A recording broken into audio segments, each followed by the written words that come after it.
नमस्कार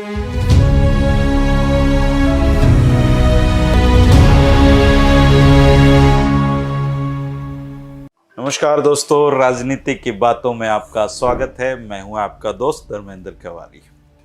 दोस्तों, politics of Chaudhar के आज के वीडियो में हम उस हलके की बात करेंगे जिसने तावड़ू नाम से लेके पुन्हाना नाम तक की यात्रा तय की है। असल में पुन्हाना जो विधानसभा क्षेत्र है वो 2008 के परिसीमन के बाद में वजूद में आया और 2008 के परिसीमन के बाद में इसका नाम जो तावड़ू से बदल के पुन्हाना कर दिया गया। इसलिए तावड़ू हलके की यात्रा को जाने बिना पुन्हाना की राजनीतिक यात्रा शुरू नहीं हो सकती है। 1977 में तावड़ू हलका बना और पहली बार जनता पार्टी के खुर्शीद अहमद जी कांग्रेस के अपने चिर प्रतिद्वंदी तैयब हुसैन जी को पराजित करके विधानसभा में पहुंचे थे।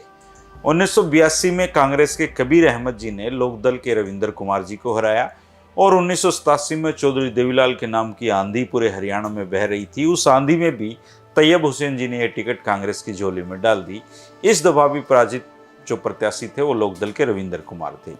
1991 में तैयब हुसैन के बेटे जाकिर हुसैन ने भाजपा के कंवर सूरजपाल जी को हराया और 1996 में हवीपा भाजपा के संयुक्त प्रत्याशी कंवर सूरजपाल को कांग्रेस के जाकिर हुसैन को उन्होंने हरा दिया। सूरजपाल जी बंसीलाल सरकार में मंत्री भी रहे। तावड़ू विधानसभा क्षेत्र में दोस्तों 2 उपचुनाव भी हुए हैं। इन सारे चुनावों के अलावा इसमें 1984 में एक उपचुनाव हुआ था और एक चुनाव हुआ था 1988 में। 1984 में तैयब हुसैन जी ने खुर्शीद अहमद जी को हराया था और 1988 में जो उपचुनाव हुआ उसमें भी तैयब हुसैन जी जीते थे और इस बार उन्होंने हिदायत खान जी को हराया था। तो लगातार 3 बार वो जीत थी, 2 उपचुनाव की और एक मुख्य चुनाव।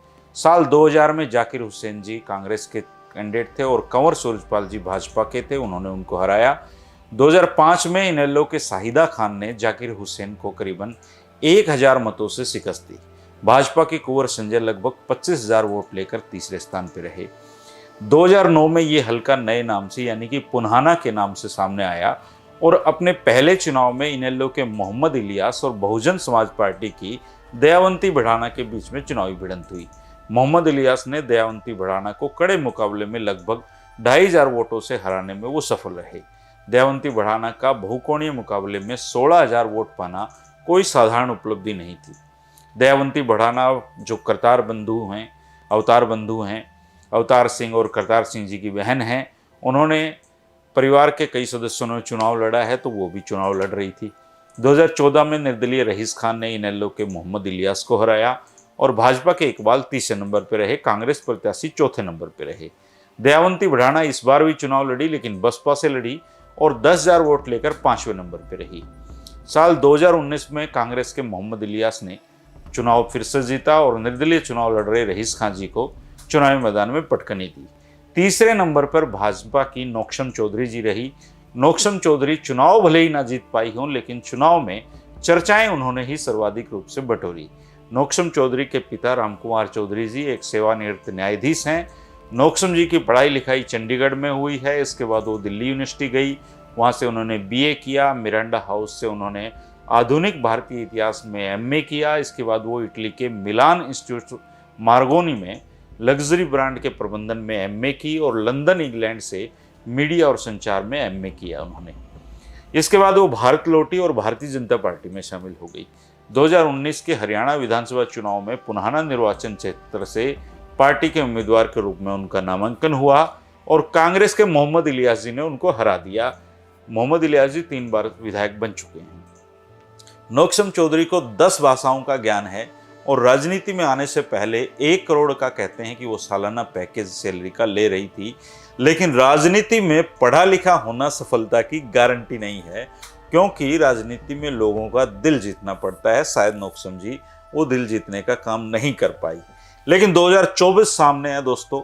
नौक्षम चौधरी का करीबन भाजपा से उम्मीदवार के रूप में उतरना तय है और 2024 में कौन यहाँ से विधायक चुना जा सकता है ये आप जरूर पुन्हाना क्षेत्र की जो समझ रखते हैं वो जरूर कमेंट करके बताएं कि 2024 में पुन्हाना से कौन विधायक बनेगा। आपका जो कमेंट होगा दोस्तों हमें ये समझने में मदद करेगा कि हरियाणा में क्या हवाएं बह रही हैं, इसलिए आप कमेंट जरूर किया करें। 2024 में पुन्हाना हल्के से कौन विधायक बनेगा आपके कमेंट का मुझे इंतजार रहेगा। राजनीति की बातों का कारवां दोस्तों हमारा चल रहा है, आप सब लोग साथ हैं, हम आगे बढ़ते रहेंगे।